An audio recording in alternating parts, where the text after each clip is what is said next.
बरेली में रहने वाला अभिनव नोएडा में इंजीनियरिंग की पढ़ाई कर रहा था। अभिनव पढ़ाई लिखाई में तो काफ़ी अच्छा था, पर परिवार की फाइनेंशियल सिचुएशंस काफ़ी सही नहीं थी। वो भी बाकी स्टूडेंट्स की तरह मस्ती करना, पैसे उड़ाना चाहता था, लेकिन ये कुछ हद तक संभव नहीं था। अभिनव के हाथ में उसकी इंजीनियरिंग की डिग्री थी और उसने ठान ली थी कि अब तो इतने पैसे कमाऊंगा कि घर भेजने के बाद भी इतने ज़रूर बचें कि थोड़ी बहुत मौज मस्ती तो मैं कर ही सकूं। चेन्नई की एक कंस्ट्रक्शन कंपनी में उसकी नौकरी भी लग गई। पहले 10 दिन उसने कंपनी के गेस्ट हाउस में बिताया। इस बीच इधर उधर खोजने के बाद उसे एक 2 BHK फ्लैट मिल गया, जो कि रेंट पर था। ऑफिस से थका हारा जब अभिनव घर पहुंचा, खाना बनाया और किताबें पढ़ते पढ़ते उसकी आंख कब लग गई उसे पता ही नहीं चला। आधी रात गए उसकी नींद एक आवाज़ से टूटी। घड़ी की तरफ देखा तो तकरीबन 1 बजे थे उस समय। आवाज़ घर के मेन गेट से आ रही थी। अभिनव के मन में कई सवाल उमड़ रहे थे। कौन हो सकता है इस समय, क्योंकि इस शहर में वो ज़्यादा लोगों को जानता भी नहीं है। जैसे तैसे वो दरवाजे की तरफ आगे बढ़ रहा था। एक अजीब सा भय उसे अंदर से सहमा रहा था। ऐसा लग रहा था कि मानो कोई उसके ठीक पीछे हो, पर पीछे घूमने की वो हिम्मत ना कर सका। बस 2 कदम की दूरी पे था अभिनव उस दरवाजे से कि अचानक वो आवाज़ बंद हो गई। लेकिन फिर भी अभिनव ने हिम्मत करके दरवाज़ा खोला तो वहाँ कोई मौजूद नहीं था। अभिनव दरवाजे से पलटकर जैसे ही कमरे की तरफ एक कदम रखा, वैसे ही एक बार फिर वो आवाज़ उसके कानों तक आई। दरवाज़ा खोलने के लिए जैसे ही उसने अपने हाथ बढ़ाए, आवाज़ सामने के दरवाजे से आना बंद हो चुकी थी, क्योंकि इस बार दरवाजे में हो रही नॉकिंग पीछे के दरवाजे से आ रही थी। पीछे था वो कमरा जो अभिनव ने ब्रोकर को नहीं दिया था। उस दरवाजे के सामने लगा था वो ताला और उस दरवाजे को कोई अंदर से खटखटा रहा था। अभिनव बस अभी और बर्दाश्त नहीं कर पाया। उसने तुरंत वो बिल्डिंग से बाहर गया और अपने दोस्त ऋषि को फ़ोन लगाया। ऋषि के फ़ोन उठाने पर अभिनव ने उससे सारी बात बताई। आधे घंटे के ठीक बाद ऋषि उसके घर के सामने था। दोनों एक साथ घर के अंदर प्रवेश करते हैं। चारों तरफ सन्नाटा था, ना ही कोई दस्तक, ना ही कोई और आवाज़।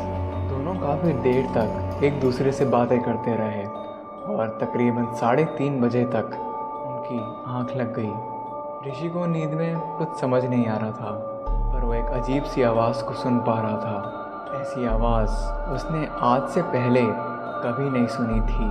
जो आवाज़ अब तक उसे बड़ी दूर से सुनाई दे रही थी, वो अब धीरे धीरे और भी ज़्यादा ज़ोर पकड़ते हुए उसके कानों के पास आ रही थी। ऋषि अब इन चीज़ों को और बर्दाश्त नहीं कर पा रहा था। उसने अभिनव को जगाया और उसे आवाज़ के बारे में बताया। अभिनव ने कहा कि ये शायद उसका वहम है, क्योंकि अभिनव को कोई भी आवाज़ सुनाई नहीं दे रही।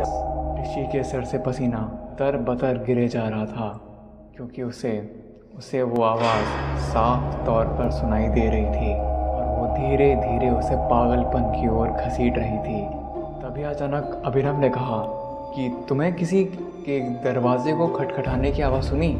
ऋषि ने बताया कि उसे दरवाज़ा खटखटाने की कोई आवाज़ नहीं आ रही, पर इस तरह की आवाज़ सुनाई दे रही है। ऋषि और अभिनव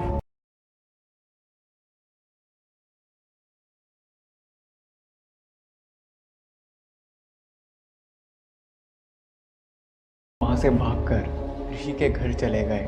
रात बीतने के बाद सुबह अभिनव ने ब्रोकर को फ़ोन लगाया था और रात वाली बात बताई। ब्रोकर ने कहा कि साहब, नया शहर है, नए लोग हैं, इसलिए आपको ऐसा लग रहा होगा। अरे 2-3 दिन की बात है, एक बार आप इस माहौल से एडजस्ट हो जाए, फिर देखिए सब ठीक हो जाएगा। पता नहीं क्यों, पर अभिनव को ब्रोकर की बातें सही लग रही थी। अभिनव ने अपना काम ख़त्म किया और थका हारा ऑफिस से आकर अब रहा था कि तभी पीछे से आवाज़ आई, तो आप ये अभिनव साहब, सुना आपको काफ़ी दिक्कत हुई रात को? पलट कर देखा तो सीढ़ी पर एक 45-50 साल का आदमी बैठा था। बातचीत आगे बढ़ी तो पता चला कि वो इस मकान के मालिक हैं। अभिनव ने घर का दरवाज़ा खोला और उस मेहमान को अपने घर के अंदर ले आए। अभिनव ने कल रात सारी अपने साथ जो घटी घटना विस्तार से बताई तो मकान मालिक ने पूछा कि ब्रोकर ने आपको दूसरे कमरे की चाबी क्यों नहीं दी। वो ब्रोकर कुछ गड़बड़ तो नहीं कर रहा। दोनों बातें ही कर रहे थे कि अचानक एक बार फिर दरवाजे पर वैसे ही दस्तक सुनाई दी जो कल रात अभिनव ने सुनी थी। अभिनव ने मकान मालिक से कहा, आपने सुना ना, कल रात से ये आवाज़ें मुझे परेशान कर रही हैं। मकान मालिक हैरान हो गया अभिनव की तरह देख रहा था क्योंकि उसे कुछ भी सुनाई नहीं दिया था। और हिम्मत जुटाकर अभिनव वहाँ से उठा और कहा कि मैं आपके लिए चाय बनाता हूँ। चाय बनाने के लिए किचन में जाना तो बहाना था ताकि वो उस दरवाजे पर नज़र रख सके जहाँ से वो अजीब और करीब आवाज़ें आ रही थी। उसने चाय उबालने के लिए पानी को गर्म करना शुरू किया और साथ ही साथ ब्रोकर को फ़ोन लगाया और कहा, सच बताना, इस घर में कोई गड़बड़ तो नहीं है ना? क्योंकि इस घर के मालिक यहाँ आके बैठे हैं और पूछ रहे हैं इस घर में ताला क्यों लगा है। मकान मालिक का नाम सुनकर मानो कि ब्रोकर की हवाइयाँ उड़ गई। उसने दोबारा पूछा, कौन आया है आपके यहाँ? अभिनव ने बताया, मकान मालिक। और ये सुनने के साथ ही ब्रोकर ने फ़ोन की लाइन काट दी और ब्रोकर हड़बड़ाता हुआ उनके घर पहुँचा। दरवाज़ा खुला तो सामने देखा कि ब्रोकर के चेहरे की हवाइयाँ उड़ी हुई थी और शरीर पसीने से भरा था। इससे पहले कि अभिनव कुछ कहता, ब्रोकर ने पूछा, मकान मालिक कहाँ है? अभिनव ने कहा, यही मेरे साथ कमरे में बैठ के चाय पी रहे हैं। और आप मुझे पहले ये बताओ कि आपने कमरा बंद करके क्यों रखा है? इसकी चाबियाँ कहाँ हैं? उसने कहा, चाबियाँ तो मैं आपको दे दूँगा, पर क्या मैं एक बार मकान मालिक से मिल सकता हूँ? अभिनव उन्हें अपने साथ कमरे में ले गया। सामने टेबल पे पड़ी थी 2 कप चाय और आधी खाई हुई बिस्किट। अभिनव कमरे में इधर उधर झाँक रहा था क्योंकि जिस मकान मालिक की बात कर वहाँ मौजूद ही नहीं था। और गौर करने की बात तो ये है कि उस घर से बाहर निकलने का सिर्फ एक ही डोर था जहाँ थोड़ी देर पहले अभिनव और ब्रोकर दोनों खड़े थे।